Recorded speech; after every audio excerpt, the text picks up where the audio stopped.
last episode, I went on Facebook basically saying that I thought it was like the best Star Wars thing we saw since the 1980s. Now, this episode, I'm not gonna say it was better than the last episode, but goddamn, it was close. I mean, it was in the ballpark. I was like, how did they get this close, like back to back like this? This is, the return of Boba Fett. Yeah.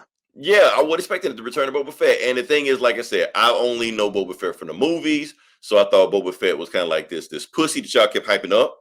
That's just me. Because he didn't do shit. He just sat around just making a phone call, just tracking people and shit like that, just stalking them, shit like that. But you kept saying, oh, Boba Fett is just badass. He is the GOAT, I'm just like, yeah, we kind of went off. He, for us OG fans, he showed up in Empire, and he was just this mysterious figure,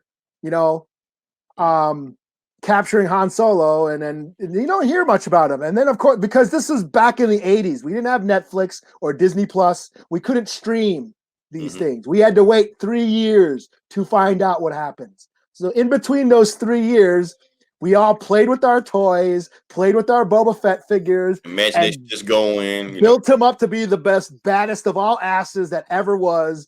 And then we see Return of the Jedi, where he dies this really cheap death.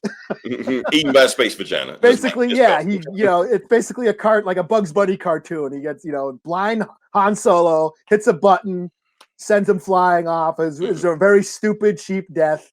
Well, it caught George Lucas off guard. Yeah, like he made Boba Fett, but he just made he's just some dude. Yeah. He didn't know that the fans made all this fan fiction, because fan fiction didn't exist back in the 70s and 80s, So when he killed him, I was like, oh, y'all like this guy? I didn't know. And again, he was making these movies for kids. Right. He didn't know that all the 40-year-old neck-bearded, Cro-Magnon apes were going to be like, oh, you killed him, you piece of shit. So basically, y'all have been waiting from 1983 till 2020 to get redeemed, for redemption. And they gave it to you. They gave it to us. We like it because, like I said, we talked all this shit about Boba Fett, but at the last 10 minutes of that episode, this was Boba Fett. Just beat ass just the whole way. Like knee rockets, he killed people with knee rockets. That is canon. That is actually canon. When he did the knee rockets, I was like, "Oh shit!" They remembered. You know what I was thinking, because Robert Rodriguez directed this episode. I'm thinking that was a nod to Sex Machine. Oh yeah. Remember with the gun rocket? I mean the crotch rockets, whatever. I thought it was the crotch pistol. Yeah. I thought it was a nod to that, but okay. But I didn't know the knee rocket was thing. Maybe he got the Sex Machine crotch pistols from Boba Fett. And you gotta love this also. Boba got a dad bod. Yeah. Like I said, they know their audience. So cosplay and Halloween trick or treating, we're ready for it now. Yeah, I can be Boba Fett now.